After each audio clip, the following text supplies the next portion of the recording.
Hello everyone, my name is Jarrett, and today I'll be discussing the influence of colonialism on Puerto Rican cuisine.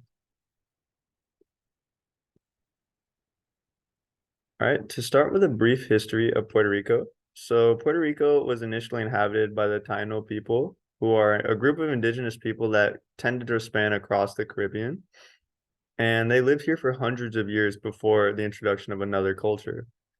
And they lived in small clans that were typically hunter-gatherer, but they eventually moved on to agriculture, which included the agriculture of beans, roots, and squash. So when colonialism began and Europe began trying to force their dominance over other countries, Puerto Rico is one of the islands that were first found when Columbus went across the Pacific.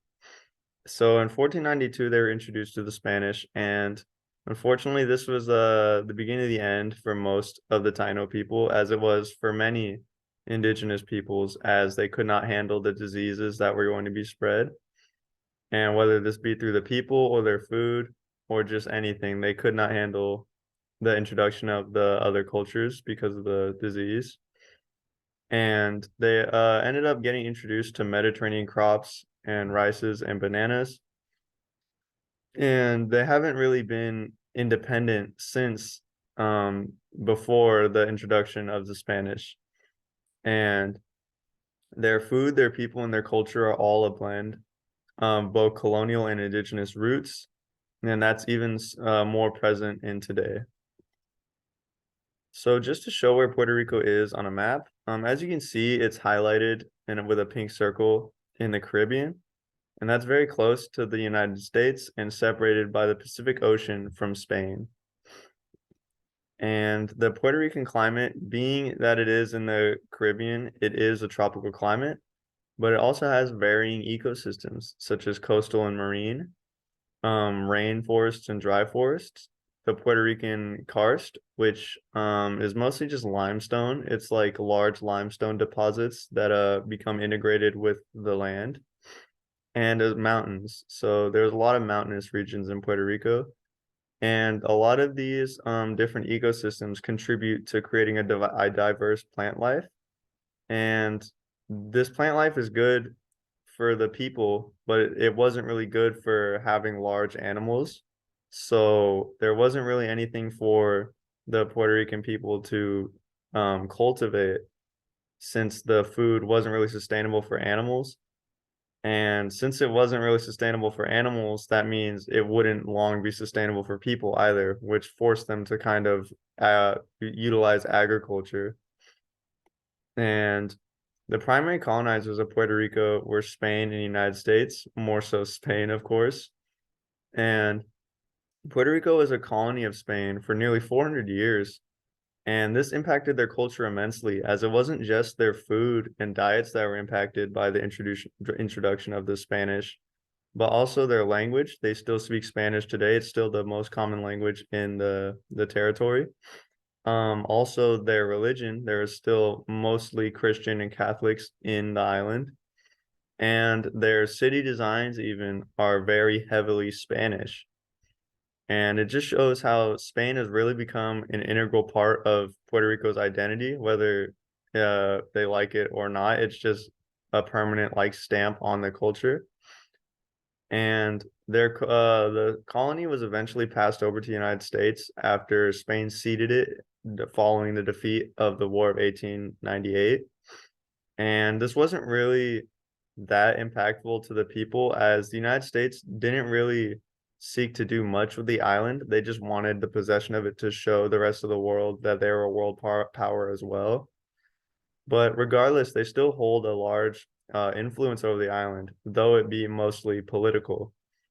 And due to the fact that Puerto Ricans are granted citizenship, this has led to a lot of immigration from the island, as it is easier for the Puerto Ricans to live in the United States than it is other immigrants, because they're actually native citizens.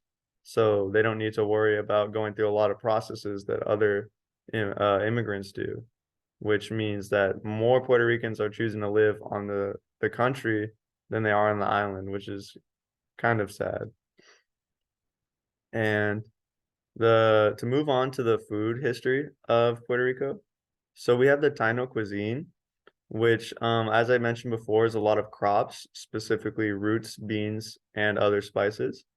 So some of the root crops include yautias, yucas, and llames, and I'm sure I'm not pronouncing those correctly. We also have beans such as gandules and wild beans, and they didn't really get a chance to domesticate many foods because in terms of when they started doing agriculture, it wasn't really enough time for them to actually diversify enough to create domesticated foods. But in terms of their spices, they used a lot of culantro and peppers.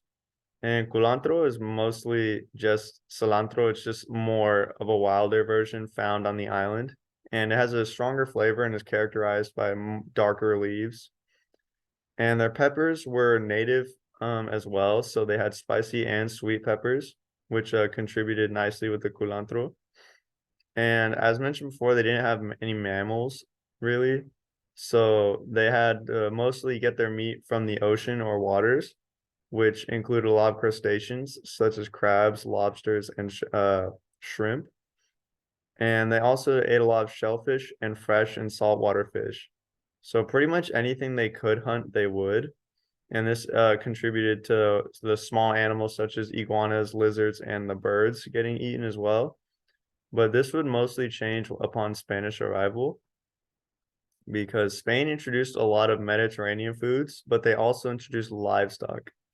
So to talk about the Mediterranean foods first, we have the olive oils and the olives. So that was very common in the Mediterranean, and it was introduced to Puerto Rico and became very popular. They also had bananas, which if you're like me, you also thought bananas were native to Puerto Rico. I was surprised to find out that they weren't. You also had a lot of spices such as sugar, garlic, and salts, as well as rice, which if you know many Latin American countries colonized by Spain, rice is very popular there as well. So onto the livestock. So because livestock was introduced, it went nicely with the agriculture that was already there and which was going to start with the Spanish. So that meant that they could actually sustain livestock. And the livestock was important to the Puerto Rican culture because it allowed their food to expand. It allowed them to go beyond just mostly plant-based foods. And they were able to kind of experiment more and like try other recipes or make their own recipes. So some of the most popular livestock introduced were chickens, pork, and cattle, with pork kind of being the standout. And this last part isn't really Spanish, but I felt like it was important to mention that Spain did bring a lot of African slaves over. So these slaves, of course, brought their culture and their food. And some of this food that stuck was yams, okra, and their own bananas. So now to quickly talk about modern Puerto Rican cuisine and its American, Spanish, and Taino influences. So the national dish of Puerto Rico is actually arroz con gandules, which is pretty much just rice with gandules. And some of the ingredients include rice, olives, gandules, and sofrito. Those are kind of the standard ingredients. And what's interesting about that is the rice and olives are purely introduced from Spain, while the gandules and sofrito are both native to Puerto Rico. And the sofrito is pretty much just a blend of spices that they have that they use to season a lot of dishes. And I thought this was just an interesting dish to be the national dish because it's a blend of multiple cultures.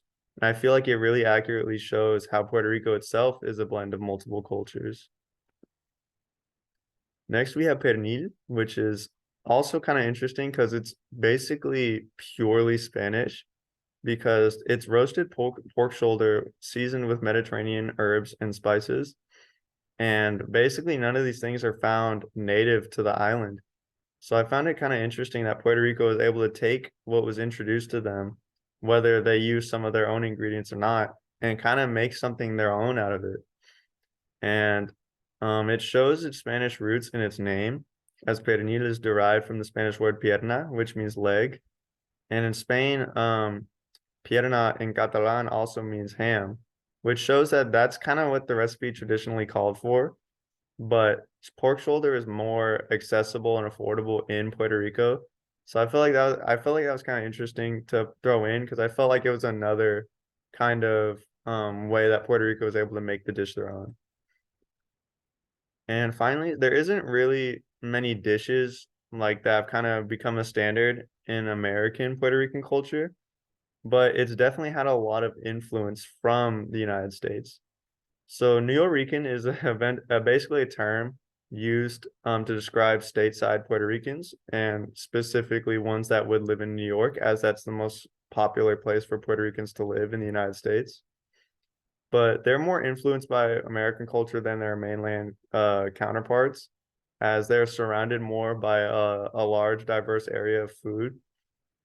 And much of their main differences from mainland Puerto Rico include milder spices, more experimentation, like in terms of like utilizing more ingredients and recipes throughout the United States.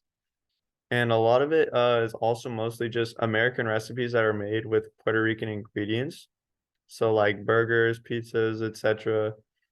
And if anything, New Rican is just really, it shows like it's a fusion of cultures more than anything. Because as mentioned before, Puerto Rico, despite mostly being dino early on, basically for the last maybe 500 years, it's only been exclusively a blend of cultures. And I felt like that's interesting to note how New Rican and the Spanish and just the native influences all kind of blend together to create one unified culture in Puerto Rico. So this concludes my presentation, and these are my references. Thank you for watching.